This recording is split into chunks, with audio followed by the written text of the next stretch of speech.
Voici une vidéo qui va vous permettre de corriger votre cours par rapport au savoir-faire 7 qui est la décomposition produit de facteurs premiers d'un nombre.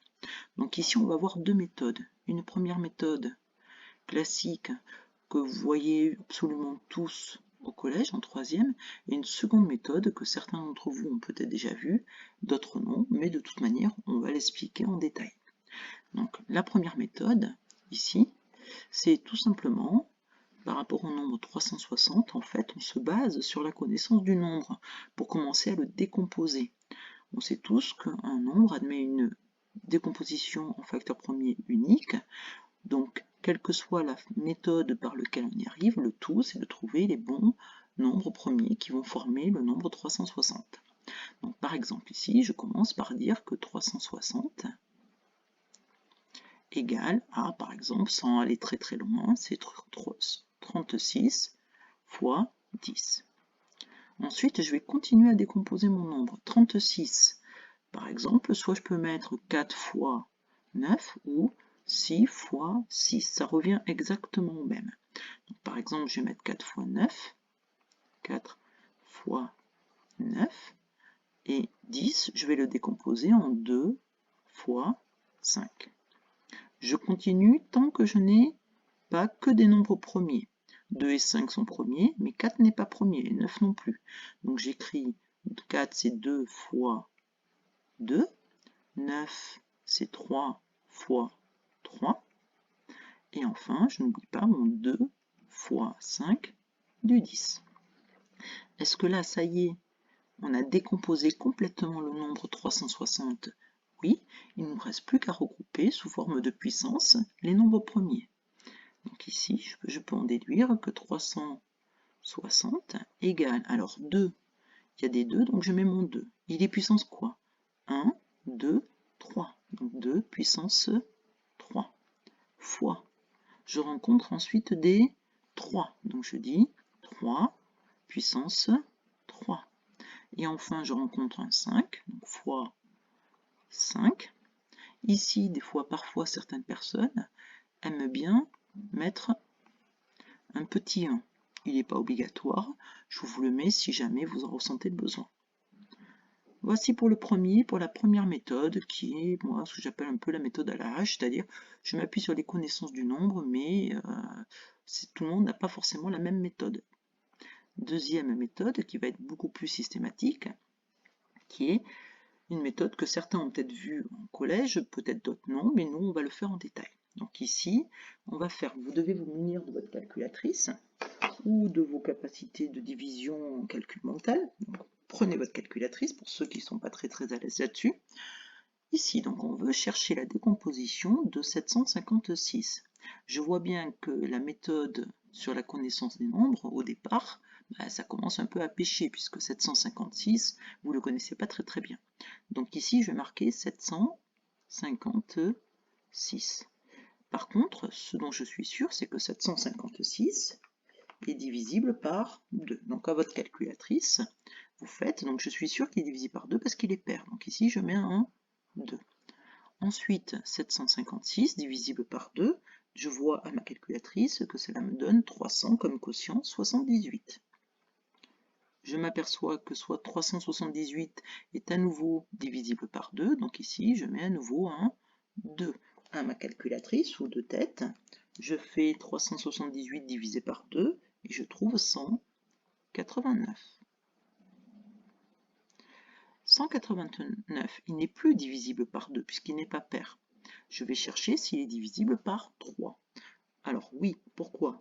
1 plus 8, 9, 9 et 9, 18, 18 est dans la table de 3, donc 189 est divisible par 3. Donc ici, je mets un 3. Alors soit de tête, soit à la calculatrice, je fais 189 divisé par 3, et je trouve 63. Et là, on se dit, ça y est, déjà on connaît un petit peu mieux le nombre. 63, c'est encore divisible par 3. 63 divisé par 3, vous trouvez 21. Alors, est-ce que 21 est encore divisible par 3? Oui. En fait, je teste tous mes 3 tant que je ne puisse plus diviser par 3. 21 divisé par 3, ça me donne 7. Et là, ça y est, on a quasiment fini, parce que 7 est un nombre premier. Donc 7, il est divisible par qui? Par 7. Et 7 divisé par 7, c'est le critère d'arrêt. Il me reste 1. Ça veut dire que c'est fini. J'en déduis donc que la décomposition en facteur premier de 756, c'est, il y a des 2, donc je mets 2. Puissance combien? 1, 2. Donc 2 puissance 2. Fois, il y a des 3, donc je mets 3. 3 puissance 1, 2, 3. 3 puissance 3. Et enfin, il y a un 7, donc fois 7. Toujours pareil, pour ceux qui aiment bien, vous pouvez mettre 7 puissance 1. Ensuite, on va s'intéresser maintenant à, ici, 5544. Donc là encore, on voit que on ne peut pas forcément faire avec la première méthode. Donc ici, dans la première colonne, première case, je marque 5544. Il est pair, donc je peux le diviser par 2. Donc soit de tête, soit à votre calculatrice, vous trouvez que ça fait 2772.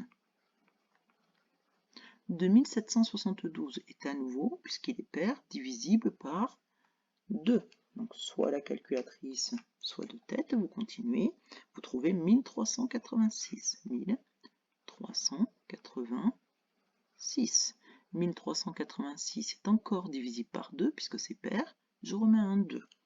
Je fais soit de tête, soit la calculatrice, et je trouve 693. 693 n'est plus divisible par 2, donc je vais tester 3. Lui ici est évidemment divisible par 3, puisqu'il n'est formé que de 6, de 9 et de 3, donc il est bien sûr divisible par 3. Donc il est divisible par 3. Et je trouve à ma calculatrice ou de tête 231. Et je me posais la question à nouveau, est-ce que 231 est divisible par 3? 2 plus 3, 5 et 1, 6, oui, c'est divisible par 3. Et je trouve 77. 77, maintenant, est-ce que c'est divisible par 3? Non, donc pour les 3, c'est fini. Est-ce que c'est divisible par 5? Non, parce qu'il se termine par 7, et non pas 0 ou 5. Donc après, je me pose la question, est-ce que c'est divisible par 7? Oui.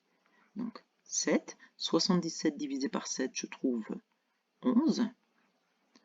Alors je reteste, est-ce que 11 est divisé par 7? Non. Donc le prochain nombre premier, c'est 11. Est-ce que 11 est divisé par 11? Oui, bien sûr. C'est 11, et il me reste 11 divisé par 11, je trouve comme quotient 1. Et c'est terminé. Je n'ai plus qu'à marquer la solution. Donc je peux trouver que 5544 a pour décomposition en produit de facteur premier. Donc il y a des 2, donc je mets un 2. Je compte 1, 2, 3, 2 puissance 3, fois il y a des 3, 3 puissance 1, 2, 2, fois 7 fois 11. Voilà la décomposition en produit de facteur premier. À vous.